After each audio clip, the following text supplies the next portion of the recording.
Welcome back for another deep dive. We've got a lot to cover today. Yeah. From events happening all over Japan Uh-huh. to some really interesting art news Yeah. and even a little bit of tech, too. It's going to be a fun one. Sounds good. All right, so let's start with the weekend events.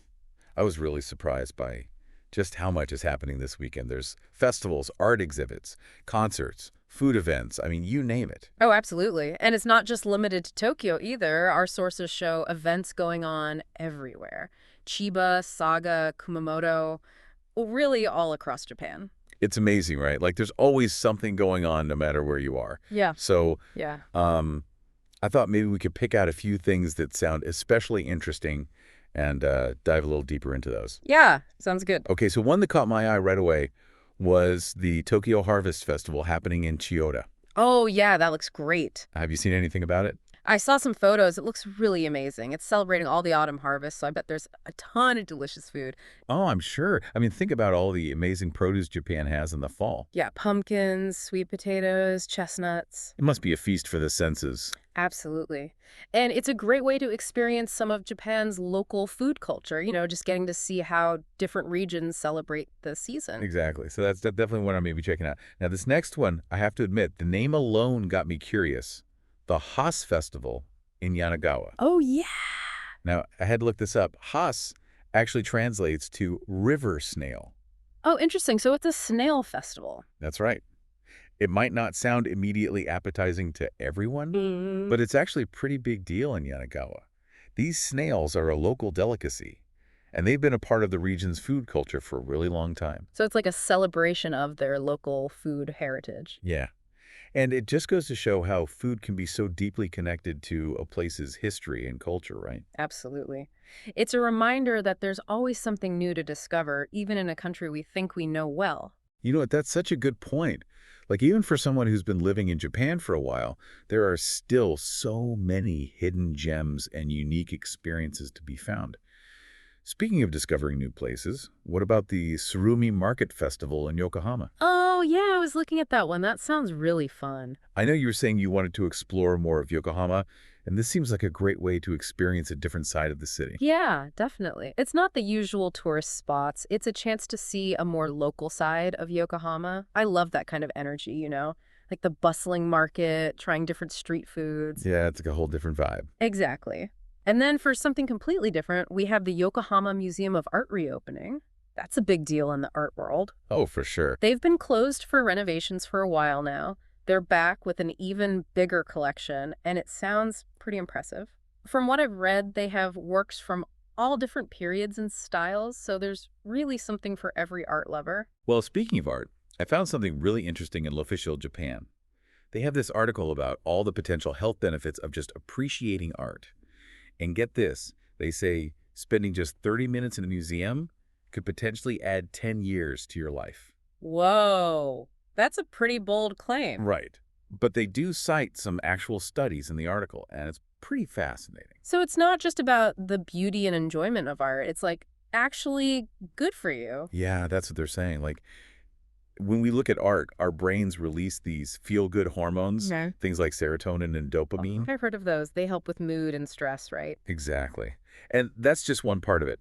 The article also talks about how art can foster social connection, Hmm? which we know is super important for both mental and physical well-being. Yeah, like when you go to a museum with friends, you talk about the pieces you like, you share your thoughts and feelings. It creates a sense of connection. Exactly. And, this whole idea of art as therapy is actually becoming more and more common. The article mentioned that it's already being used in Europe and Canada to help people cope with things like anxiety and depression. Wow, I didn't realize it was that widespread. Yeah, it's pretty interesting stuff. It makes you think about all the different ways art can impact our lives, right? It really does. It's not just about aesthetics. There's something deeper going on there. And speaking of art and technology coming together, have you heard about this new Yamaha Sound Crossing Shibuya? Oh, yeah. YSC Shibuya. From what I've seen, it looks incredible. I know, right? They've got interactive exhibits where you can try out all the latest music tech, and then there's this performance space, the Sakura stage, and even a cafe with music-themed latte art. Oh, that sounds amazing. I've got to check that out. It's like Yamaha's answer to the Fender flagship store in Omotesando, right? Yeah, kind of. But YSC Shibuya seems to be even more focused on the music creation aspect, and technology is a big part of that. They're really going all out to create a truly immersive experience. I love that. It's like they're inviting people into their world of music and technology. And, it reminds me of another immersive experience we talked about, that BMW brand experience store in Azabudai Hills. Freud by BMW, I think it's called. Oh, yeah. That one was It interesting. wasn't just about cars, right? They had fashion, lifestyle stuff, even a cafe, and that vintage BMW M1 sports car as the centerpiece. I remember that. It was all about creating this specific feeling, this whole atmosphere. It's interesting how these brands are blurring the lines between like retail and entertainment and just creating an experience. It's not just about selling a product anymore. It's about connecting with people on a deeper level. Exactly. And I think it's really smart, especially in a world where so much of our lives is online. These physical spaces offer a chance to actually engage our senses, to connect with something real. Yeah, you're totally right. So we've talked about festivals, art museums, high-tech music spaces, brand experiences. What's standing out to you so far? I have to say, those music-themed lattes at YSC Shibuya have my name all over them. But honestly, what I'm really enjoying is this feeling that Japan is always finding new ways to celebrate its traditions while also embracing the future. And you see that everywhere we look. Like, it's this amazing blend of old and new. What about you? Anything grabbing your attention? I think I'm most intrigued by this idea that spending time in a museum can actually help you live longer. Like, I'd love to know more about that research. Yeah, it's definitely food for thought. Definitely. It's a reminder that there's always more to learn, even about things we think we know. Exactly. So now that we've covered all this amazing stuff happening offline, I think it's time to switch gears and take a look at how technology is influencing things online. Yeah, let's do it. We were just talking about Yamaha Fan Crossing Shibuya, and it really feels like a perfect example of how technology is changing the way we experience culture. Like, it's not just a store, it's like a whole interactive hub Yeah. where you can play with new music tech and even perform. And it's not just music either. I was reading this article about virtual art galleries, and it's blowing my mind. People can put on VR headsets, and suddenly they're standing in the middle of these amazing galleries all over the world. Oh, wow, that's cool. It's crazy. Like, you don't even have to leave your house to experience world-class art. That's pretty amazing for accessibility. Makes you wonder, though, does seeing art through a screen really give you the same feeling as being there in person? That's a great question. There's definitely something special about being in a museum or gallery. Like when you stand in front of a painting and you can see all the details up close, Yeah. you feel the energy of the space. It's just different. Absolutely. There's a sense of awe you get from being surrounded by art, a sense of history Yeah. even. It's hard to replicate that virtually. And don't forget about the social aspect. Oh, yeah, for sure. Like going to a museum or gallery, it's often a shared experience. You go with friends or family Mhm.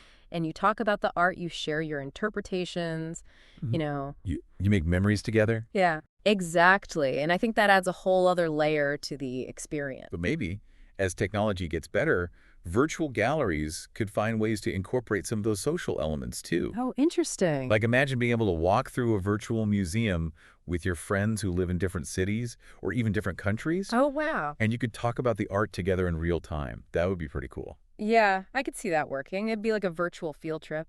And, maybe it could even encourage people to go visit the real museums and galleries after experiencing them virtually. Yeah, like a taste of the real thing. It Mhm. seems like we're in this interesting time where even though technology is advancing so quickly, people still crave those authentic in-person experiences. I think you're right. Look at things like the comeback of vinyl records or how popular craft markets are becoming. People want things that are handmade, unique, and have a story behind them. Exactly. They want something real, something tangible.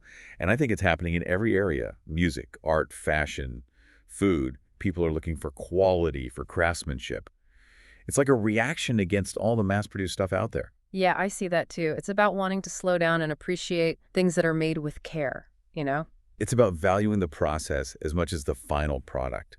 And it actually ties back to what we were talking about earlier with those immersive brand experiences like the BMW store. These companies are creating these spaces that engage all your senses and go beyond the screen. And I think they're tapping into that same desire for something real. It makes sense. It's about creating an experience, something memorable. And it seems like these brands are realizing that physical spaces still matter, even in a digital world. It's fascinating, isn't it? Yeah. Like we want the convenience and the access that technology gives us. Yeah. But we also crave those genuine, tangible experiences. And finding that balance is the key.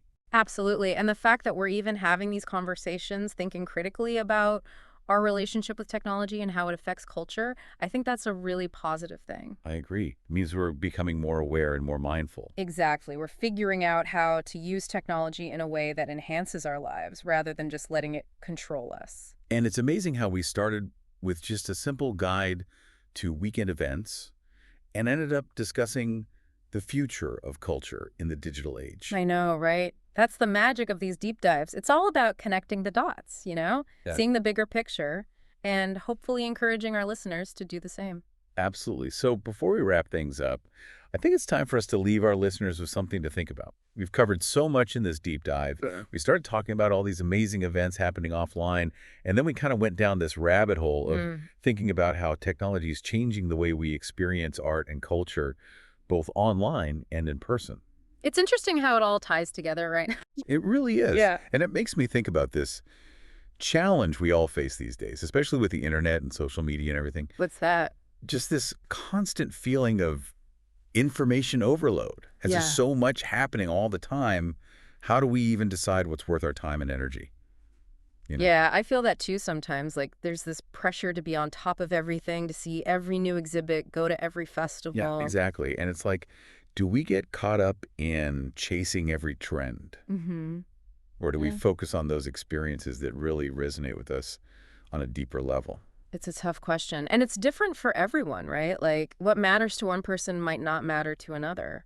But I think being intentional with our time is a good place to start. I think so too. Like really taking a moment to consider what's important to us, what nourishes our mind and soul. Yeah, what brings us joy? Because ultimately it's about quality over quantity, right? Absolutely. Yeah. Sometimes I think I'd be happier if I just stepped away from the screen a little more often. Yeah. And just enjoy those simple, real-world experiences.